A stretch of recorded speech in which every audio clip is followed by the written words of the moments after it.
ബഹുമാനമാണ് എനിക്കുള്ളത്. തീർച്ചയായിട്ടും അവർക്ക് ഇങ്ങനെ ഒരു ധാരണ ഉണ്ടാകാൻ ഇടയായതെങ്കിൽ പാർട്ടി ജില്ലാ സെക്രട്ടറി എന്നുള്ള നിലയിൽ ഞാൻ അവരോട് അഭ്യർത്ഥിക്കുന്നത് ആ തെറ്റിദ്ധാരണ മാറ്റണം. ഒരു നിലയിലും അവർക്കെതിരായുള്ള പരാമർശങ്ങൾ നടത്തില്ല. അങ്ങനെ നടത്താൻ ഒരു കാലത്തും ഞങ്ങളുടെ പാർട്ടിയെ കൊണ്ട് കഴിയില്ല എന്നുള്ളതാണ് യാഥാർത്ഥ്യം. ശ്രീമതി പി ഗീത, ഇപ്പോൾ കെ ജയചന്ദ്രന്റെ പ്രതികരണത്തിൽ നിന്ന് നമ്മൾ എന്താണ് മനസ്സിലാക്കേണ്ടത്? മുഖ്യമന്ത്രി പറഞ്ഞ രീതിയിലല്ല, മണി പറഞ്ഞതിന്റെ മറ്റൊരു രീതിയിൽ, അതേ രീതിയിലുള്ള മറുപടി തന്നെയാണ് കെ ജയചന്ദ്രൻ പറയുന്നത്. ഇക്കാര്യത്തിൽ മാപ്പ് പറയുന്ന സാഹചര്യമില്ല, നേരത്തെ ഖേദം പ്രകടിപ്പിച്ചു കഴിഞ്ഞിരിക്കുന്നു. അതേസമയം വളച്ചൊടിച്ചു, എഡിറ്റ് ചെയ്തു തുടങ്ങിയ ന്യായങ്ങളാണ് നിരത്തുന്നത്. അതിന് അവർക്കൊരു ഒരു കാര്യം ചെയ്യാലോ.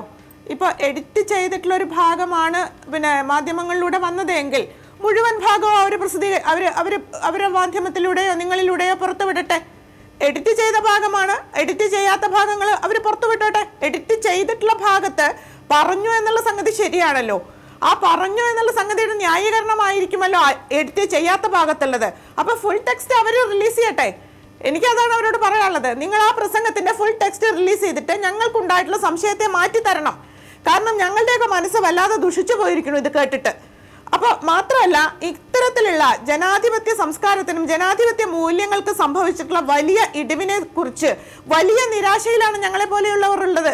അപ്പൊ അതുകൊണ്ട് നിങ്ങളൊരു കാര്യം ചെയ്യണം. ഇങ്ങനെ അപമാനിച്ചിട്ടില്ല സ്ത്രീകളെ എങ്കിൽ അതിന്റെ ഫുൾ ടെക്സ്റ്റ് ഒന്ന് റിലീസ് ചെയ്യൂ. അതാണ് ചെയ്യേണ്ടത്. ബിന്ദുകൃഷ്ണ, ഇപ്പോൾ ഗോമതി ഇപ്പോൾ തുറന്നു പറയുന്നില്ല, പക്ഷെ നിങ്ങൾക്ക് വേണമെങ്കിൽ ചോദിച്ചു മനസ്സിലാക്കാവുന്നതാണ്. ഇതേപോലുള്ള സാഹചര്യം ഒളിഞ്ഞും തെളിഞ്ഞും നേരത്തെയും നേരിടേണ്ടി വന്നിട്ടുണ്ട്. തുറന്നു പറയാൻ അവർ മടിക്കുകയാണ്. അവര് ചില കാര്യങ്ങളൊക്കെ ഞങ്ങളോടും തുറന്നു പറഞ്ഞിട്ടുണ്ട്. ഇവിടെ ശ്രീ കെ ജയചന്ദ്രൻ പറയുന്നത് പോലെയാണ് CPM എന്ന് പറയുന്ന രാഷ്ട്രീയ പ്രസ്ഥാനം സ്ത്രീകളെ ബഹുമാനിക്കുന്നെങ്കിൽ ആ ബഹുമാനം കേരളത്തിലെ സ്ത്രീകൾക്ക് വേണ്ട സഖാക്കളെ എന്ന് പറയാൻ ഞങ്ങൾ ആഗ്രഹിക്കുക. നിങ്ങൾ ഇങ്ങനെയാണോ ബഹുമാനിക്കുന്നത്?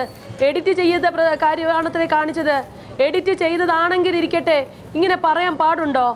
ഇവിടെ ശ്രീ കെ ജയചന്ദ്രനോട് ഞാൻ സ്നേഹപൂർവ്വം ചോദിക്കാൻ ആഗ്രഹിക്കുന്നു. താങ്കളുടെ വീട്ടില് താങ്കളുടെ ഭാര്യയോട് ചെന്ന് ചോദിക്കൂ, ശ്രീ MM മണി പറഞ്ഞ വാക്കുകൾ അവരെയാണ് പറഞ്ഞതെങ്കിൽ അവർക്ക് എന്താണ് വികാരമുണ്ടാകുക, എന്ത് പ്രതിഷേധമാണ് ഉണ്ടാകുക എന്നത്. അദ്ദേഹത്തിന് മകളുണ്ടെങ്കിൽ ആ മകളോട് ചോദിക്കൂ.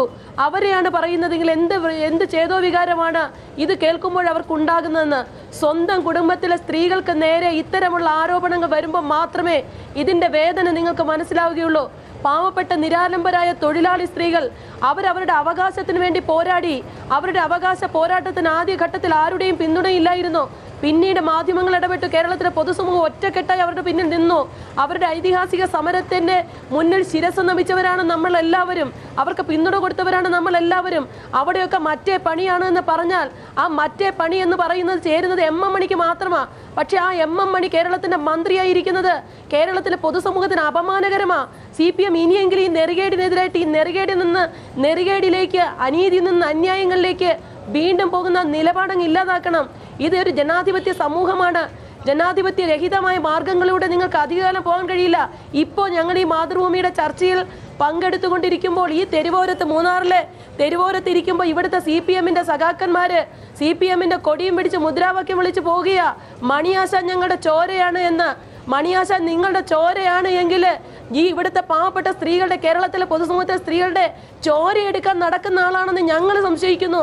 അമ്മാതിരിയുള്ള സംസാരമാണ് അദ്ദേഹത്തിന്റെ ഭാഗത്തുനിന്ന് ഉണ്ടാകുന്നത്. വനിതാ പ്രിൻസിപ്പലിനെതിരായിട്ട്, പുത്രവിയോഗത്തിൽ വേദനിച്ച ഒരു അമ്മയ്ക്കെതിരായിട്ട്, അത് മാർക്സിസ്റ്റ് കുടുംബത്തിലെ അമ്മയ്ക്കെതിരായിട്ട് തുടർച്ചയായ അപമാന പ്രയോഗങ്ങൾ നടത്തി ഇപ്പൊ ഈ പാവപ്പെട്ട സ്ത്രീകൾക്കെതിരായി നടത്തുന്നു. എന്നിട്ട് പറയാം ഞാൻ ഖേദം, എന്റെ ശൈലി ഇതാണെന്ന്. താങ്കളുടെ ശൈലി അതാണ് എങ്കിൽ അത് AKG സെന്ററിനകത്ത് പ്രയോഗിക്കും. സ്വീകാര്യമല്ല എന്നുള്ളത് തന്നെയാണ്. അഡ്വക്കേറ്റ് ജയശങ്കർ, സ്ത്രീകളോടുള്ള പെരുമാറ്റത്തിൽ ഓരോ നേതാക്കളും മാതൃകയാകണം എന്നാണ് 2005 CPM കേന്ദ്ര കമ്മിറ്റി രേഖ നിഷ്കർഷിച്ചിരിക്കുന്നത്. അത് പിന്തുടരുകയാണോ പാർട്ടി? അല്ല, CPM കേന്ദ്ര കമ്മിറ്റിയിലും പ്ലീനത്തിലും അങ്ങനെ എന്തൊക്കെ തീരുമാനങ്ങൾ എടുത്തു ഇല്ലേ? പാലക്കാട്ട് പ്ലീനം നടത്തി മുതലാളിമാരിൽ നിന്ന് സംഭാവന വാങ്ങുമ്പോൾ റെസീറ്റ് കൊടുക്കണം, മുതലാളിമാരുമായിട്ടുള്ള ചങ്ങാത്ത അവസാനിപ്പിക്കണം എന്ന് പറഞ്ഞിട്ട് ആ പ്ലീനം തീർന്ന ദിവസം ആ ദേശാഭിമാനി പത്രത്തിൻ്റെ 1ാമത്തെ പേജിൽ ചാക്ക് രാധാകൃഷ്ണൻ്റെ പരസ്യം കൊടുത്തില്ലേ? CPM പ്ലീനത്തിന് അഭിവാദ്യങ്ങൾ, VM രാധാകൃഷ്ണൻ, സൂര്യ ഗ്രൂപ്പ് എന്ന് പറഞ്ഞു. അത് നമുക്ക് മനസ്സിലാക്കാം. ദേശാഭിമാനിയുടെ ഡെസ്കിലിരിക്കുന്ന ഏതെങ്കിലും വിവരദോഷി മാർക്കറ്റിംഗ് വിഭാഗക്കാരനൊരു പരസ്യം ഇത് ആരുടെയാണെന്ന് മനസ്സിലാക്കാത്ത പരസ്യം മേടിച്ചാണ്. പക്ഷേ ആ പരസ്യത്തെ പാർട്ടിയുടെ കേന്ദ്ര കമ്മിറ്റി അംഗവും ദേശാഭിമാനിയുടെ ജനറൽ മാനേജറുമായി ഇ പി ജയരാജൻ ന്യായീകരിച്ചു എന്നാണ് ചരിത്രം. അത്രത്തോളം ആ രീതിയിലാണ് പാർട്ടി പ്ലീനം നടത്തുന്നതും പ്ലീനത്തിൻ്റെ തീരുമാനങ്ങൾ നടപ്പാക്കുന്നതും. അപ്പോൾ പാർട്ടി കമ്മിറ്റിയിൽ പല തീരുമാനങ്ങളും എടുക്കും, പല മോഹനസുന്ദരമായ വാഗ്ദാനങ്ങൾ നൽകും, മാതൃകാപരമായ ധീരമായ ഒരുപാട് പ്രമേയങ്ങൾ പാസ്സാക്കും. ഇതൊക്കെ നടപ്പാക്കാൻ വേണ്ടിയിട്ടല്ല, നടപ്പാക്കുന്നത് മണിയുടെ വാമൊഴി വഴക്കം പോലെ ജയചന്ദ്രൻ്റെ ന്യായീകരണ പ്രസംഗം പോലെയുള്ള കാര്യങ്ങളാണ്. ഞാനൊരു കാര്യം പറയാം, കാൽക്കട്ടയിൽ ഇതിനേക്കാൾ വലിയ പ്ലീനം നടത്തിയില്ലേ? പ്ലീനം കഴിഞ്ഞ് വന്നിട്ട് നമ്മുടെ ബഹുമാനപ്പെട്ട ഇപ്പോഴത്തെ മുഖ്യമന്ത്രി എന്താ ചെയ്തത്? നെടുമ്പാശ്ശേരി വിമാനത്താവളത്തിൽ വിമാനം ഇറങ്ങിയിട്ട് അദ്ദേഹം നേരെ പോയത് കോട്ടയത്ത് തങ്കു ബ്രദർ എന്ന് പറഞ്ഞ വലിയൊരു ആത്മീയ തട്ടിപ്പുകാരനെ കാണാനാണ്. അപ്പോൾ ഇങ്ങനെയുള്ള കാര്യങ്ങളാണ് ഈ രാജ്യം നടക്കുന്നത്. അപ്പോൾ ഇത് ഒറ്റപ്പെട്ട സംഭവമല്ല, പാർട്ടി മൊത്തത്തിൽ അനുഭവിച്ചുകൊണ്ടിരിക്കുന്ന വലിയ ജീർണത, വലിയ അപജയം, അതിനെ സൂചിപ്പിക്കുന്നത് ഒരു ഭാഗം മാത്രമെന്ന അഭിപ്രായം ഇപ്പോൾ ശ്രീമതി പാർവതിയും ടെലിഫോൺ ലൈനിലുണ്ട്. പാർവതി, ഇന്നിപ്പോൾ എം എം മണി പറഞ്ഞിരിക്കുന്നത് അവരെ നേരിട്ട് കണ്ട് മാപ്പ് പറയില്ല എന്നുള്ള കാര്യം അദ്ദേഹം ആവർത്തിച്ചിരിക്കുന്നു. അതിനപ്പുറം അവർ സമരം ചെയ്യുന്നത് അവരുടെ ബോധ്യത്താലല്ല, ആരൊക്കെ കൊണ്ടിരുത്തിയതാണ്, അവർ തന്നെ അവരെ വിളിച്ചു കൊണ്ടുപോകട്ടെ എന്ന്. ഇത്രയും പരിഹാസം നിറഞ്ഞ പ്രതികരണം ഇന്നും മണി നടത്തുമ്പോൾ മണി എന്ത് ഖേദപ്രകടനമാണ് നടത്തിയിരിക്കുന്നത്? ഇത് ഒട്ടും യോജിക്കാൻ പറ്റാത്തൊരു കാര്യമാണ്. ഈ മഹിജയുടെ വിഷയത്തിൽ ഇവർ പറയുന്നത് കേട്ടു മറ്റാരോ കൊണ്ടിരുത്തുകയാണെന്ന്.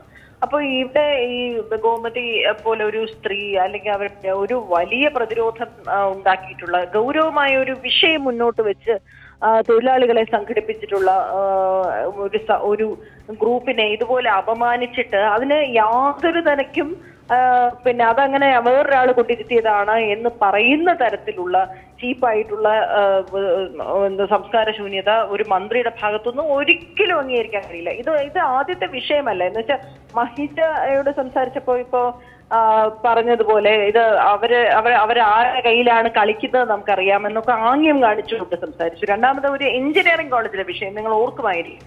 ഒരുപക്ഷെ പ്രിൻസിപ്പലിനെതിരെ അതെ, ആ പ്രിൻസിപ്പലിനെതിരെ വളരെ മോശമായിട്ടുള്ള പ്രതികരണമാണ് ഇദ്ദേഹം നടത്തിയത്. അപ്പൊ അതൊക്കെ നമുക്ക് മന്ത്രി അല്ല ആ സമയത്ത്, അത് ശരി അദ്ദേഹത്തിന്റെ ഒരു ശൈലി. പക്ഷെ ഇന്ന് അദ്ദേഹം കേരളത്തിന്റെ മന്ത്രിയാണ്. അപ്പോ ഈ പറയുന്ന എന്ന് മാത്രമല്ല ശ്രീ പിണറായി വിജയൻ ഏറ്റവും പ്രിയപ്പെട്ട മന്ത്രിയാണ് എന്ന് സാധാരണക്കാർ മനസ്സിലാക്കുന്നതാണ്. കാരണം അദ്ദേഹത്തോട് ചോദിച്ചിട്ട് വേണം ഇനി മൂന്നാറിലൊരു ആക്ഷൻ ഉണ്ടാവാൻ എന്ന് പറഞ്ഞ ഒരു മുഴുവൻ ഉത്തരവാദിത്വം വരെ കൊടുക്കാൻ കഴിയുന്ന അത്രയ്ക്ക് അറിവുള്ള ആളാണ് എന്ന് ശ്രീ പിണറായി വിജയൻ വിശ്വസിക്കുന്ന ഒരാളും കൂടിയാണ്. അപ്പൊ അദ്ദേഹത്തിന്റെ നിലപാട്, സ്ത്രീകളോട് എടുക്കുന്ന നിലപാട് വളരെ ഗൗരവമുള്ളതാണ്. ഇങ്ങനെയാണോ സ്ത്രീകളെയും സ്ത്രീകളുടെ പ്രതിരോധങ്ങളെ സ്ത്രീകളുടെ സമരങ്ങളെ എല്ലാം തന്നെ കാണുന്നത് എന്ന്? ഇനിയിപ്പോ ഇവരുടെ ഒരു ന്യായീകരണം കേട്ടു, ഇത് മാധ്യമങ്ങൾ വളച്ചൊടിച്ചതാണ്, ഇവർക്കെതിരെയല്ല പറഞ്ഞത്, മാധ്യമങ്ങൾ മദ്യപിച്ചു എന്നാണ് പറഞ്ഞത്. അങ്ങനെയാണെങ്കിൽ മാധ്യമങ്ങൾ മദ്യപിച്ചു എന്ന് പറയാമോ? അല്ലെങ്കിൽ മാധ്യമങ്ങൾ പിന്നെ കാടിനകത്ത് പരിപാടി നടത്തി എന്ന് പറയാമോ? അതെന്താണ് അങ്ങനെ?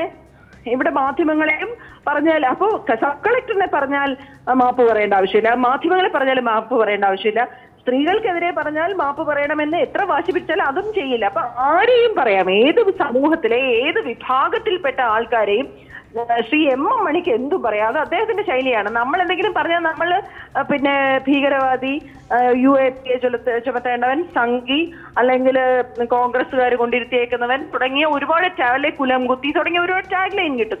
അദ്ദേഹത്തിന് ആരെ വേണമെങ്കിലും ആക്ഷേപിക്കാം. അദ്ദേഹത്തിന്റെ സ്റ്റൈലാണ്, അദ്ദേഹത്തിന്റെ ശൈലിയാണ്, അദ്ദേഹം രസമുള്ള മനുഷ്യനാണ്. അതെങ്ങനെയൊക്കെയാ പറ്റുന്നത്? ആ ഇളവാണ് ഇത്രയും കാലം അദ്ദേഹത്തിന് നൽകിക്കൊണ്ടിരുന്നതും. ഗോമതി, അവസാനമായി നാളെ ഇപ്പോൾ CPM-ന്റെ പ്രധാനപ്പെട്ട യോഗങ്ങൾ ചേരാനിരിക്കുകയാണ്. സെക്രട്ടേറിയറ്റ് ചേരാനിരിക്കുന്നു, പിന്നീട് സംസ്ഥാന കമ്മിറ്റി യോഗവും. മന്ത്രിമാരടക്കം വനിതാ മന്ത്രിമാരടക്കം ഇക്കാര്യത്തിൽ പരസ്യമായ പ്രതികരണം നടത്തിയിട്ടുണ്ട്. മേഴ്സിക്കുട്ടിയമ്മ പാർട്ടി വേദിയിൽ ഇക്കാര്യം ഉന്നയിക്കുമെന്നും പറഞ്ഞിട്ടുണ്ട്. എന്ത് നടപടിയാണ് പാർട്ടിയിൽ നിന്ന് താങ്കൾ പ്രതീക്ഷിക്കുന്നത്? വളരെ ചുരുക്കി.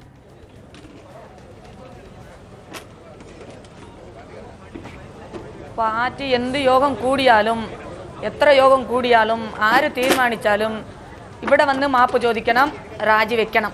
അതാ ഞങ്ങളുടെ ഡിമാൻഡ്. 2 വെച്ചിട്ടുണ്ടല്ലോ, രാജിവെക്കണം.